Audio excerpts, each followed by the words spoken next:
कृष्णा। आप सबका मेरे YouTube चैनल जानवीज ज्ञान फिजन में स्वागत है।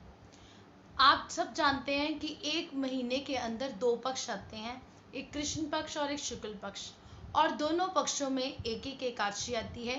यानी एक महीने में कुल दो एकादशियाँ, एक शुक्ल पक्ष की और कृष्ण पक्ष की आती है। इस हिसाब से वर्ष भर में 24 एकादशियाँ बनती हैं। ज्येष्ठ मास में पड़ने वाली एकादशी को हम निर्जला एकादशी, भीमसेनी एकादशी या पांडव एकादशी कहते हैं। आज का हमारा यही विषय है कि ये निर्जला एकादशी का क्या महत्व है। जैसे कि इसके नाम से ही स्पष्ट होता है कि निर्जल यानी बिना जल के रखने वाला उपवास। वैसे तो एकादशी व्रत में अन्न ग्रहण नहीं किया जाता, परंतु निर्जला एकादशी में जल ग्रहण भी किया नहीं जाता, इसीलिए यह व्रत बहुत कठिन तप के समान है। निर्जला एकादशी को वर्ष की सबसे महत्वपूर्ण एकादशी माना जाता है।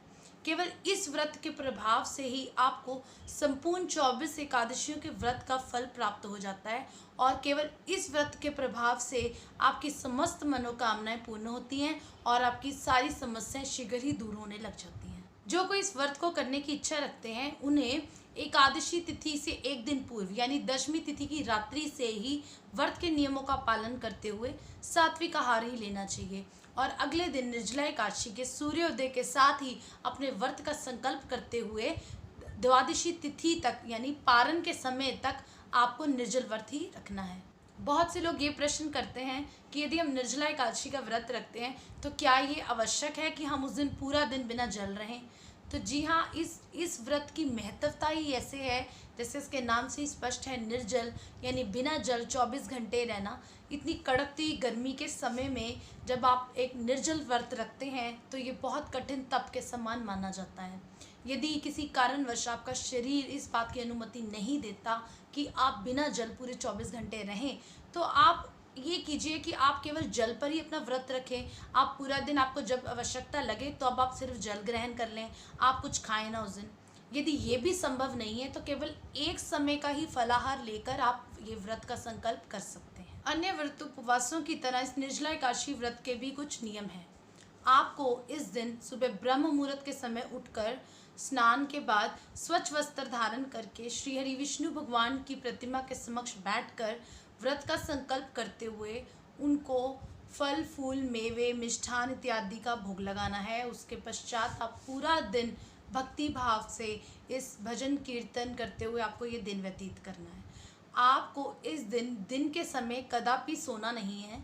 ऐसा मत कीजिए कि आपका व्रत है तो आप अधिक समय सोकर व्यतीत कर दीजिए, तो ऐसा करने से आपको व्रत का कोई लाभ नहीं होगा।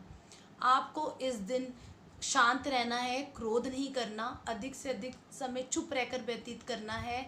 आप इस दिन भगवान हरि की कथाएं पढ़ सकते हैं। आपको व्रत कथा अवश्य करनी है। आपको इसमें ओम नमो भगवते वासुदेवाय मंत्र का जाप कर सकते हैं। आप भगवान श्री कृष्ण का महामंत्र का जाप कर सकते हैं। आप गीता पाठ कर सकते हैं, भागवत कथा सुन सकते हैं, या प्रवचन सुन के अपना दिन आपको व्यतीत करना है। इस दिन जो लोग व्रत उपवास नहीं करते हैं उनको भी सात्विक ही खाना खाना चाहिए। उनको भी तामसिक भोजन ग्रहण नहीं करना चाहिए। आपको इस व्रत में ब्रह्मचर्य का पालन करना है। आप इस दिन पीपल के वृक्ष की पूजा कर सकते हैं, वो भी बहुत उत्तम मानी जाती है। इसके साथ साथ गौदान और जल दान का विशेष महत्व है। इस दिन यदि आपकी समर्था है, यदि आपके लिए संभव है, तो किसी भी धातु, सोने चांदी तांबे इत्यादि, या मटके का जो कलश होता है, घड़ा होता है, वो भी बहुत पवित्र माना जाता है, उसे जल से भरकर आप उसके ऊपर सफ़ेद रंग के कपड़े से उसका मुंह ढक कर उसके ऊपर चीनी या फल, चीनी के साथ साथ कुछ फल और दक्षिणा रखकर आप किसी ब्राह्मण या ज़रूरतमंद को ये दान दे सकते हैं। ये बहुत ही उत्तम माना जाता है।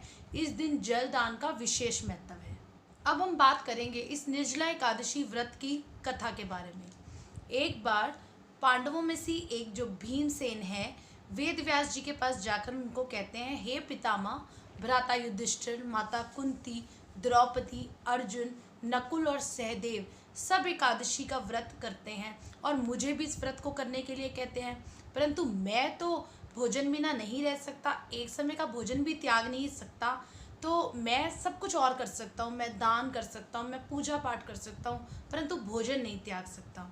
तो इस पर वेद व्यास जी कहते हैं, यदि आप स्वर्ग के गुणों के विशेषताओं के बारे में जानते हैं, आप वहाँ जाने के लिए इच्छुक हैं स्वर्ग के लिए, तो आपको महीने में आने वाली दोनों पक्षों की दोनों एकादशियाँ अवश्य रखनी चाहिए और इस दिन आपको अन्न ग्रहण नहीं करना चाहिए। इस पर भीमसेन फिर हंसकर कहते हैं कि ये क्या कह रहे हैं आप, आपको मैंने अभी तो बताया कि मैं तो एक समय का भोजन भी नहीं त्याग सकता, आप मुझे महीने में 2 बार व्रत रखने के लिए कह रहे हैं। ये तो संभव ही नहीं है, क्योंकि मेरे पेट में वृक नाम की अग्नि जलती रहती है। यदि मैं भोजन करता हूँ तभी वो शांत होती है, तो मैं भोजन के बिना तो रह ही नहीं सकता। भीमसेन वेद व्यास जी से कहते हैं कि क्या कोई ऐसा उपाय है, कोई ऐसा एक व्रत है जिसे करने मात्र उन्हें पूरे वर्ष के व्रतों का फल प्राप्त हो सके, क्योंकि भीमसेन कहते हैं कि एक व्रत तो वर्ष में वो रखने का प्रयत्न कर ही सकते हैं। तो इस पर वेद व्यास जी कहते हैं कि एक मास में, एक महीने में पड़ने वाले दोनों पक्षों की एकादशियाँ मुक्ति प्रदान करने के लिए हम व्रत रखते हैं, परंतु ज्येष्ठ मास में पड़ने वाली एकादशी, जिसे हम निर्जला एकादशी कहते हैं, उस दिन यदि कोई एकादशी तिथि के सूर्योदय से लेकर द्वादशी तिथि के सूर्योदय तक निर्जल व्रत का संकल्प करते हुए व्रत धारण करता है, तो उसको वर्ष की 24 एकादशियों का फल एक साथ ही प्राप्त हो जाता है। तब से भीम ने इस व्रत को रखना शुरू कर दिया और तब से इस एकादशी का व्रत भीमसेनी नाम से भी जाना जाने लगा। निर्जला एकादशी का व्रत भले ही बहुत कठिन है, लेकिन इसका फल अवश्य मिलता है। मान्यता यह है कि यदि हम खुद प्यासे रहकर दूसरे लोगों को पानी जल पिलाते हैं, तो इससे व्रत का जो फल है वो कई गुना अधिक बढ़ जाता है।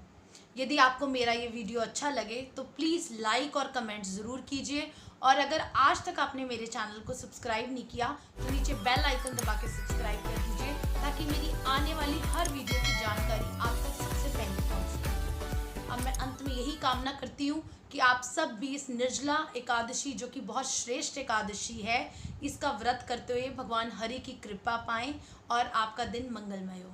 हरे कृष्णा, राधे राधे।